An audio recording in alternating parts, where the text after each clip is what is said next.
Hello there, you're now with me, Handigui, for TVS English News at 5. Let's dive into the headlines for today. The United Nations Children's Fund, UNICEF, has revealed its plan to undertake a comprehensive costing study aimed at assessing the supplementary expenses associated with raising children with disabilities. UNICEF representative to Malaysia, Robert Goss, said the study aims to gauge the financial impact on families and devise ways to provide the necessary support. The organization views Sarawak as a pioneering region where innovative approaches can be trialed and lessons learned can be applied to other parts of Malaysia and beyond. We would like to do a costing study to identify what are the additional costs for raising children with disabilities and to understand how that impacts on families' finances and to be able to provide support for that. So there are various different interventions. Robert applauded Sarawak Premier Datuk Patinggi Tan Sri Abang Johari Tunopeng's emphasis on investing in early childhood and recognition of its role in shaping future economic prosperity. Additionally, he pointed to the government prioritizing the needs of the aging population and providing security. He also said the state government's focus on early childhood education and leveraging digital transformation aligns with UNICEF's interests. We have in UNICEF a focus on STEM, on science, technology, engineering, and math, and also want to be sure that it is accessible for all, so that it's accessible for those who are living in rural communities, accessible for those who are in the B40, but also accessible for those who may be facing disabilities and may not be able to access education in the regular way. He said this after paying a courtesy visit to Abang Johari at Wisma Bapa Malaysia earlier today.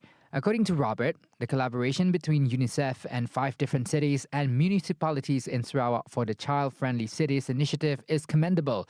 This approach underscores the government's commitment to children's rights by integrating them into budgeting and allocation processes across health, nutrition, education, and more. Overall, UNICEF's partnership with Sarawak in advancing child rights across various dimensions exhibits a promising collaboration to drive positive change for children and families in the state. Works to upgrade Jalan SUNGAI MERAH Sibu into a dual carriageway will begin soon and is expected to be completed in 2 years. And for this purpose, Deputy Minister of Public Health, Housing and Local Government, Michael Tiang Ming T, said the tender for the project will be opened in September. The project is called Jalan SUNGAI MERAH upgrading 2.2 kilometers to a dual carriageway. The budget will be 45 million, already been approved under 12th Malaysian midterm review. Michael, who is also the Palawan State Assemblyman, added that the government-funded project experienced several delays, including the relocation of utilities to make way for the road upgrading works. The most work required is to moving of the shifting away the utilities to do the road expansion. Because I mentioned about this delay, and the public was complaining, whether this is cancellation. No, this is not. This is in fact, that's what I say. We want to revise the original budget for 38 million. Now it's to 45 million. He said this when met by the press after officiating the decorative lights launching ceremony near Taman Muhibah Food Court in Sibu on Monday.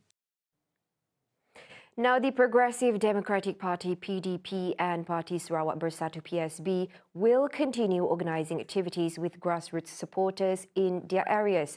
And according to PDP Deputy President Datuk Henry Harijinap, this is to garner the grassroots approval for the potential merger between PDP and PSB. This follows the signing of a Memorandum of Understanding (MOU) between PDP and PSB. He explained that so far, both sides are seeing positive support, with encouraging public attendance in their meetings. What is important, it might be well received at the grassroots. So kita tak boleh dah buat secara in a rushing way. Let the ground be aware. That's why we continue to move along to both kawasan, so that it is well received, well understood, and well accepted. And when the time comes, we'll definitely go for it. Henry, who is also the Deputy Minister for Transport, said he hoped that the public and component parties in Gabungan Parti Sarawak GPS could see the bigger picture regarding the merger. He emphasized that the collaboration is one way to reduce politicking. However, when asked how other parties would view the collaboration, he stressed that it would depend on the party itself. When PSB are with us, we are friends. So to me, they would not hurt any other parties unless you have different objective. But you're talking about unity, it is good for everyone. Any component parties in GPS, of course, what we want is unity. So definitely we want to have more focus to bring in development, not only to our Kawasan, but throughout the whole state. He said this during a press conference to announce the PDP and PSB collaboration dinner at the Dudong PDP Service Centre on Tuesday. Henry said 2,000 people are expected to attend the August 19th dinner, where PDP President Datuk Seri Tiong King Sing and PSB President Datuk Seri Wong Soon Koh will deliver their speeches. Wong said the two parties will be organising more functions in the future. Violinist Imran Azim Iskandar brought glory to Sarawak when he recently won a gold medal in the World Championship of Performing Arts WCOPA in Anaheim, California. Imran said emerging as a champion is no easy task. However, with the unending support from his family members, teachers and friends, the Cebu-born lad was able to achieve such tremendous success. Imran's gold medal makes him world champion in the classical category. First, I was intimidated by them, but once I got onto the stage, I felt really, okay, I can do this, right? So I'm used to, I was able to be used to on the stage. So it was a really great experience for me to meet a lot of new people, to make connections from around the world. I met a lot of good people. Meanwhile, his father Iskandar Bujang revealed that it has not been a smooth journey for his son, as he has to carefully divide his time between studying, training and relaxing. Because of this, he is immensely proud of Imran's achievement. Dia kan ujian Form 5. So dia punya masa untuk training very limited. Cuma weekend. And then after school malam pun dalam pukul 9 sampai pukul 9:30 je. Half an hour je dia training sendiri. Weekend kalau ada masa dia keluar ke studio sebab dia ada studio sendiri. Ke situ dia training. Imran's arrival was welcomed by Bukit Asih Assemblyman Cheng Jin E, along with his school teachers and family members. At the World Championship, Imran also won a silver medal in the contemporary and original works categories, as well as a bronze medal in the jazz and open categories. Now, the High Court has acquitted and discharged Bersatu President Tan Sri Muhyiddin Yassin of 4 counts of abuse of power involving 232.5 million ringgit. Judge Datuk Muhammad Jamil Hussein ruled that the charges were vague, flawed and unfounded, as they did not specify the details of the offences committed. On April 18th, Muhyiddin, who is also the Perikatan Nasional PN chairman, filed an application to quash the 4 charges under Section 23 in bracket 1 of the Malaysian Anti-Corruption Commission MACC Act that were brought against him on March 10th.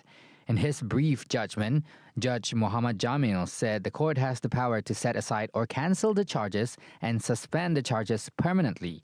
Muhyiddin was charged with using his position as the then Prime Minister and Bersatu President to obtain bribes from 3 companies, namely Bukhari Equity Sendirian Berhad, Nepturis Sendirian Berhad and Mam4 Sendirian Berhad, and also from one Dato' Azman Yusof for the party. He was charged with committing the offences at the Prime Minister's office, Bangunan Perdana Putra Federal Government Administration Centre in Putrajaya between March 1st, 2020 and August 20th, 2021. In addition to the 4 charges, Muhyiddin also faces 2 charges of receiving proceeds from unlawful activities amounting to 195 million ringgit from Bukhari Equity, which was deposited into Bersatu's CIMB Bank account.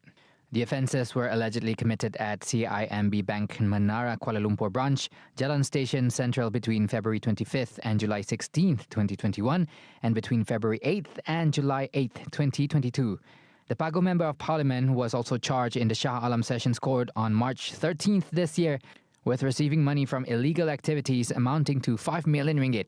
The case has been transferred to the Sessions Court in Kuala Lumpur for a joint trial.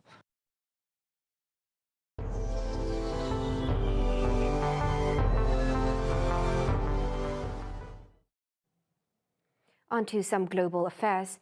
A fourth set of criminal charges was indicted on former U.S. President Donald Trump, accusing him of efforts to overturn his 2020 election loss to Democrat Joe Biden. The charges were issued by a grand jury in Georgia, which now adds to other legal battles faced by Trump. Fulton County District Attorney Fannie Willis said the lengthy 98-page indictment listed 19 defendants and 41 criminal counts in all. Every individual charged in the indictment is charged with one count of violating Georgia's Racketeer, Influenced, and Corrupt Organizations Act through participation in a criminal enterprise in Fulton County, Georgia, and elsewhere to accomplish the illegal goal of allowing Donald J. Trump to seize the presidential term of office beginning on January 20th, 21. Specifically, the participants in association took various actions in Georgia and elsewhere to block the counting of the votes of the presidential electors, who were certified as the winners of Georgia's 2020 general election. Racketeering is used to target members of organized crime groups and carries a penalty of up to 20 years in prison. Some of the defendants include Trump's former White House Chief of Staff, Mark Meadows, and two of his lawyers, Rudy Giuliani and John Eastman. Willis added that under Georgia's law, the grand jury has issued arrest warrants subsequent to the indictment. The defendants were given until noon of August 25th to voluntarily surrender. Currently, Trump is the frontrunner for the Republican nomination for the 2024 presidential election. A fire in the southern Russian region of Dagestan late on Monday, August 14, killed at least 30 people, including 3 children. The fire was believed to have started at an auto repair shop on the roadside of the highway before it spread to the nearby filling station. It took firefighters more than 3.5 hours to put out the fire. Meanwhile, the Dagestan Investigative Committee announced that an investigation has been launched into the incident. That's all the time we have for TVS English News at 5. I'm Handy Gui. Thank you for watching.